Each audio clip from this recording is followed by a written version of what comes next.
what are the mistakes that you would most call out for people that haven't been there before, that maybe you made when you first got into the role, or that you're seeing, like, these are the most common stumbling blocks? We may have already covered them, and I'm just curious, like, hey, these come up as my top 1 or 3 or 5 or whatever. It's like, these are the things that the new leader slash founder, whatever, tends to trip over when they are given power and authority. What are the main ones that I see? Growing too fast. That was a mistake that I've made. You go, right, well, I need 10 people doing this, and I'll start them all at the same time, and we'll build the thing in 3 months. But that didn't take into account of, like, how are those 10 people going to work together? Are they going to work together? Like, are they going to work well together? How do you onboard, somebody to the project? Because often we think, well, I'll just hire, and a lot of people make this mistake. We'll just hire more people, and that will speed up the process. We'll build things much faster if I add 3 people in there versus just 1 on their own.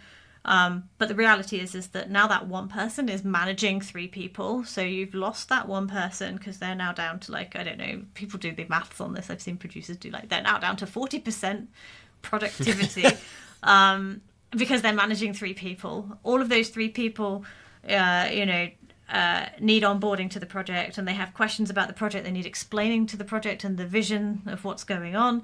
Now they also are human, so they have sick days and holiday and family lives and personal relationships, and again, nobody is just a machine and works perfectly. So suddenly all those 10 people now need managing, and, like, that's when you get into the sort of the studio space of, like, well, who are we as a studio? What's our identity? How do we communicate all of these different things going on? How do we know that so-and-so's off sick today? It's like all the basics kind of come back. So it's not just a case of, like, well, I'll just hire 10 people and we'll make the thing.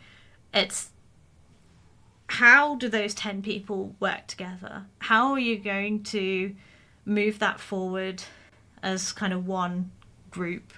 How are they going to communicate their needs? How do you communicate your needs within that space? And then what are the structures that support growth, both in making the game but also in supporting those people? Because, like I said, they come from different spaces. They're going to need support in making and understanding what their role is and how they get, figure out what their next move is within making the game. But then you've got the studio structure side as well, of, like, how do they ask for time off? How do they tell you where they are? How do they communicate what they need in order to get their career growth? What are they getting out of this project, and are they happy? They're kind of the answer's separate wait. things. The answer's not just Jira, isn't it? Just Jira. We just use Jira. We go. Yeah, we love Jira. That solves everything. Oh yeah. But yeah, so I guess the mistake I made is, and that a lot of us make, is that we assume that people equals product, and it's much more complicated than that. Your responsibility that's is well that said. leader. Yeah. Okay, so if that's on the sort of organizational side, we have the scale thing. You were talking about also kind of the other side, the product side. Assumptions come into there. Is there anything else you see people really, like, hey, this is a consistent mistake that I see people making on this side? In terms of the game making, yeah. Scope, always scope. Like, what you think you're going to make and what you actually make are 2 separate products. One doesn't exist. And and that can be disappointing and upsetting in equal measures, especially when it's your baby. Those who have the most at stake in this are often the worst at accepting that it's not what they thought it was going to be. And again, as you add people in, they bring their own ideas, and this question of ownership comes up all the time in studios of, like, who owns the game? is it me that had the idea, or is it you that built it? You know, and that's going to be something that has to be navigated and discussed throughout the entire process. You know, as people get more committed, they want more ownership, they want more, and that might come through, you know, job progression and titles, or it might come from freedom to make decisions and do things, and each of those is a negotiation, and that's the game making process. The game making process is all about negotiation. You know, I go back to, like, people don't like to do, one of the biggest things that I coach on is, like, you know, handling those difficult conversations where we have to say something that we don't want to deal with. And the irony is like, that's game making. It's just a series of those conversations of us having difficult conversations, trying not to upset each other. You know, again, I come back from the space of, like, I don't think, I've said this before, like, I don't think anyone wakes up in the morning and goes, like, how can I be the most hated person in the universe? Like, can't wait to turn up to my team and just be absolutely awful. I think most of us want to be successful and get it right and do the right thing. And then when our part of the process is that we have to consistently navigate these difficult conversations, that can feel like failing, that can feel difficult, that can feel hard.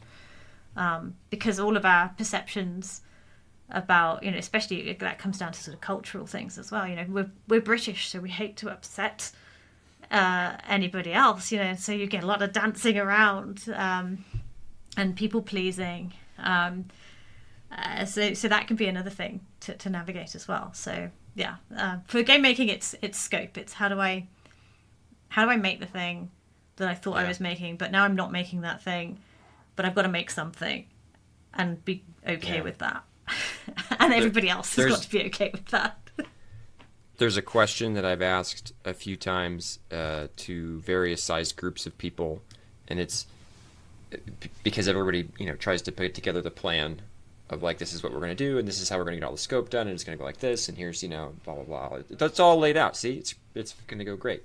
I love the story of the person, and now you say it as well. That's fine for today, right? For today, yeah. That's fine for today. That is a useful alignment mechanism for the next 24 hours.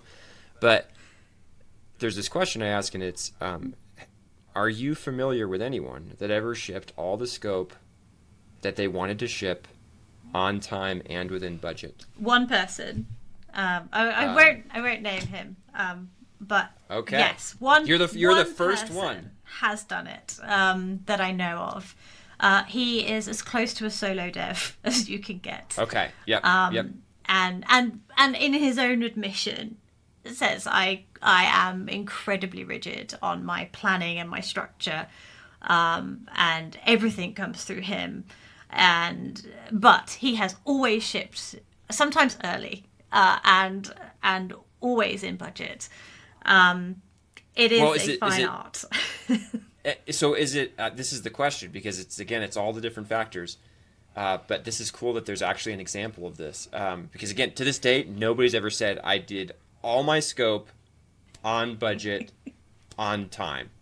It's always I did it on time or early, but I had to cut scope, or I did it on time and I got all my scope, but I blew the budget, or most of the time it's I blew all three. I didn't get the scope, I took way more time, and I took way more budget. So this is somebody, you're saying that there's someone out there. I will introduce you to him, because he's fascinating. That is amazing. But it comes at a sacrifice. Yeah, he will himself admit, like, it comes at a sacrifice. Like, you know, he has dedicated. This is his craft. He's dedicated to doing this and kind of takes pride in it being on time and in budget.